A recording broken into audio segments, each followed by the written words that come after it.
तो कैसे हैं आप सब। इस वक्त मैं उठ चुका हूँ अपने बिस्तर से और सुबह के बज रहे हैं 6। अब हम चलेंगे वॉक पर।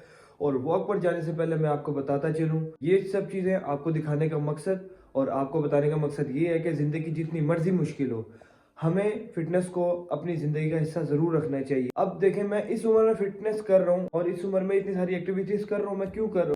मुझे क्या ज़रूरत है? मैं अपना यानी कि सुबह उठूँ आराम से, ऑफिस से 1 घंटा पहले उठ के मैं ऑफिस चला जाऊँ, आऊँ, आकर मैं बैठूँ आराम से, अपना चिल करूँ, कुछ सीरीज़ देख लूँ, कुछ भी देख लूँ, उसके बाद खाना खाऊँ और सो जाऊँ। That's it. नो, ये हमारी ज़िंदगी का हिस्सा नहीं है। हमारी ज़िंदगी का हिस्सा है हमारी फिटनेस। और मुझे तो बहुत शौक है इस चीज़ का कि मैं फिट रहूं और फिट रहने का सबको कहूं। और सबसे पहले मेरे फ्रेंड्स और मेरी फैमिली में कोई भी बंदा मुझे कोई अनफिट नज़र आता है ना, तो मैं उसको सबसे पहले यही सजेशन देता हूँ और एडवाइस देता हूँ कि भाई कुछ नहीं कर रहे, कम से कम वॉक तो कर लो यार। और वॉक करने के बाद जब आप एक चीज़ स्टार्ट करते हैं ना, छोटी सी चीज़, जब आप एक छोटी सी चीज़ स्टार्ट करते हैं ना, तो वो छोटी सी चीज़ से आप कब आगे आगे आगे आगे आगे चले जाते हैं आपको पता ही नहीं चलता। क्योंकि मैंने भी एक छोटे से लेवल से स्टार्ट की थी ये चीज़, और अब मैं माशाल्लाह से हर एक चीज़ को लेके चलता हूँ। तो आप लोग भी इस चीज़ को लेकर चलें। तो कम से कम सुबह आप सबसे पहले जल्दी उठना स्टार्ट करें और अपना हेल्दी लाइफस्टाइल करें। हेल्दी लाइफस्टाइल होगा तो आप लोग खुश रहना भी स्टार्ट कर देंगे। ये टेंशन, डिप्रेशन, एंजाइटी, ये सब कुछ ख़त्म हो जाता है वक्त के साथ साथ। सिर्फ शर्त ये है कि आप लोगों ने अपने टाइम पे स्लीप लेनी है, टाइम पे आपने उठना है, और अपने 24 घंटे में कुछ ना कुछ आपने ज़रूर कोई ना कोई अपने लिए एक एक्टिविटी करनी। हम 24 घंटे लोगों के लिए गुजारते हैं, दूसरों के लिए गुजारते हैं, लेकिन कुछ घंटे हमारे अपने लिए भी होने चाहिए। तो मिलते हैं पार्क में। अब मैं भी फ्रेश होता हूँ, अपना कैलोरी शेक लेता हूँ। कैलोरी शेक पीने के बाद मैं आपको मिलता हूँ पार्क में। तो मैं हूँ रास्ते में, और कल काफ़ी अच्छी धूप निकली थी और आज भी धूप है, और आज दोपहर तक यानी कि 12 बजे तक बहुत अच्छी धूप निकलेगी। आज का मौसम बहुत प्यारा और बहुत क्लियर है, और मौसम क्लियर है, बहुत अच्छा मौसम है। और अभी हम चलते हैं अपनी वॉक की तरफ, देखते हैं कि ट्रैक के क्या हाल है, क्योंकि आज मौसम बिल्कुल क्लियर है ना, आज रश भी ज़्यादा होगा। अच्छा, तो बाइक वगैरह लॉक करने के बाद हम एंटर होते हैं पार्क में। धूप निकल चुकी है और मैंने अपनी वॉक स्टार्ट कर दी है। वॉक स्टार्ट करने से पहले मैं आपको बताता चलूँ कि आज सर्दी कम है, क्योंकि कल ना सनलाइट तो थी, लेकिन शायद मुझे लग रही थी या क्या बात थी, कल बहुत ज़्यादा यानी कि हाथ सुन्न हो चुके थे मेरे बिल्कुल। पहले तो ठंड लगी, ठंड लगने के बाद हाथ हुए सुन्न, हाथ सुन्न होने के बाद गायब हो गए, यानी कि फील ही नहीं हो रहे थे कि हाथ है भी कि नहीं।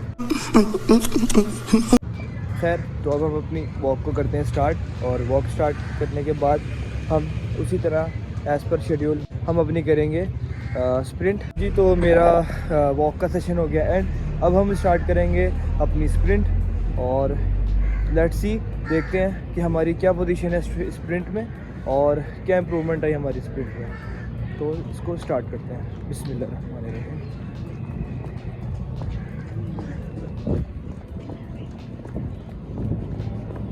A few moments later. हमारी स्प्रिंट हो गई है एंड, और हमारे सांस का कुछ हाल इस तरह का है, क्योंकि हमने आज बहुत ज़्यादा इम्प्रूवमेंट देखी है, और इम्प्रूवमेंट देखने के साथ साथ हमारा मूड भी बहुत अच्छा हो गया। अब हम अपनी स्प्रिंट कंप्लीट करने के बाद थोड़ा सा मैं इधर फिरूँगा और इस वेदर को करूँगा एंजॉय, और एंजॉय करने के बाद मैं निकलूँगा घर निकलने के बाद हमारा सबसे पहला टास्क यही होगा कि मैं अपना ब्रेकफास्ट मील करूं, और ब्रेकफास्ट मील करने के बाद मैं निकलूँगा ऑफिस में अपना पूरा दिन गुजारने के बाद हम चलेंगे जिम की तरफ। आज हम जिम में ट्रेन करेंगे अपनी हैमस्ट्रिंग्स। मैं अपने लेग्स को 2 तरीके से ट्रेन करता हूँ। एक दिन मैं आज कर लूँगा हैमस्ट्रिंग्स, और जो मेरा पूरा हैमस्ट्रिंग बेस्ड होगा, पूरा लेग वर्कआउट। देन सैटरडे को मैं करूँगा क्वाड बेस्ड वर्कआउट। तो इस तरह मेरे जो क्वाड्स और हैमस्ट्रिंग है वो अलग अलग तरीके से ट्रेन होते हैं। तो मुझे मसल सोरनेस भी नहीं होती, फटीग भी नहीं होती और जल्दी रिकवरी भी मुझे मिल जाती है। अपने पूरे दिन के सारे काम कंप्लीट करने के बाद मैं निकल चुका हूँ जिम के लिए। आज जैसे कि मैंने आपको बताया था कि हमारा है लेग वर्कआउट हैमस्ट्रिंग बेस्ड, तो देखते हैं कि हम किस तरह परफॉर्म करते हैं और आज हमारी जो परफॉर्मेंस है वो क्या रहती है हमारे वर्कआउट में। यहाँ पर मैं पहुँच चुका था जिम और मैं बस हसन को देख रहा था कि हसन पहुँचा या नहीं। हसन साहब कर गए थे छुट्टी। अपनी चीज़ें लॉकर में रखने के बाद हम लोग चलेंगे अपने वर्कआउट की तरफ और लॉकर की कीज़ को रखेंगे अपने पास ताकि हमारी चीज़ें अंदर ही ना रह जाएं। वर्कआउट से पहले स्ट्रेचिंग और वार्म अप बहुत ज़रूरी होता है। इससे हमारी मसल में रिकवरी बहुत जल्दी आती है और हमारे मसल्स पेन भी नहीं करते ड्यूरिंग वर्कआउट। वर्कआउट से पहले मैं अपनी स्ट्रेचिंग और अपना वार्म अप करूँगा कंप्लीट, और वार्म अप और स्ट्रेचिंग में बहुत तरीके से बहुत स्लो एंड स्टेडी होके करूँगा ताकि मुझे वर्कआउट में कोई मसला ना हो और मैं वर्कआउट में अपना 100% दे सकूँ।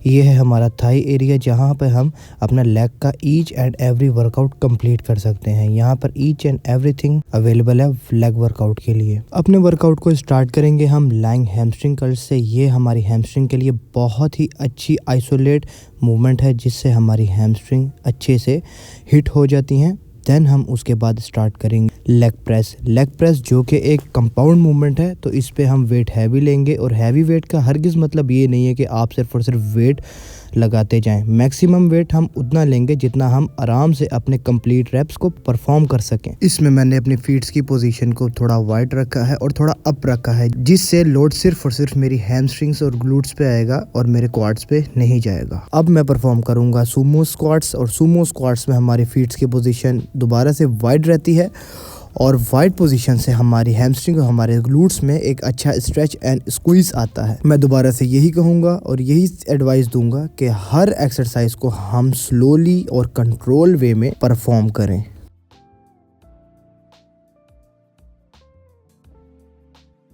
अपने वर्कआउट को मैं एंड करूंगा काफ रेजिस के साथ, और काफ रेजिस मैं लगाऊंगा स्टैंडिंग पोजीशन में। बहुत से जिम्स में सीटेड काफ रेजिस मशीन्स होती हैं, लेकिन मैं इसको स्टैंडिंग पोजीशन में इसलिए लगाता हूं कि स्टैंडिंग पोजीशन में जो स्ट्रेच एंड स्क्वीज आता है वो सीटेड पोजीशन में नहीं आता। इस वक्त मैं अपना वर्कआउट कंप्लीट कर चुका था और मुझसे बैठा तक नहीं जा रहा था।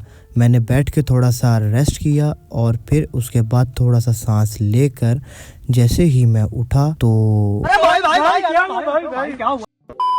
वर्कआउट के बाद मैं हद से ज़्यादा थक चुका था। बस मैं घर आया और घर आने के बाद मैं सो गया। इस वीडियो को करता हूँ मैं यहीं पर एंड। अगर वीडियो अच्छी लगे तो वीडियो को करें लाइक और चैनल को कर दें सब्सक्राइब। जब तक के लिए अल्लाह हाफिज़। Stay blessed, stay fit.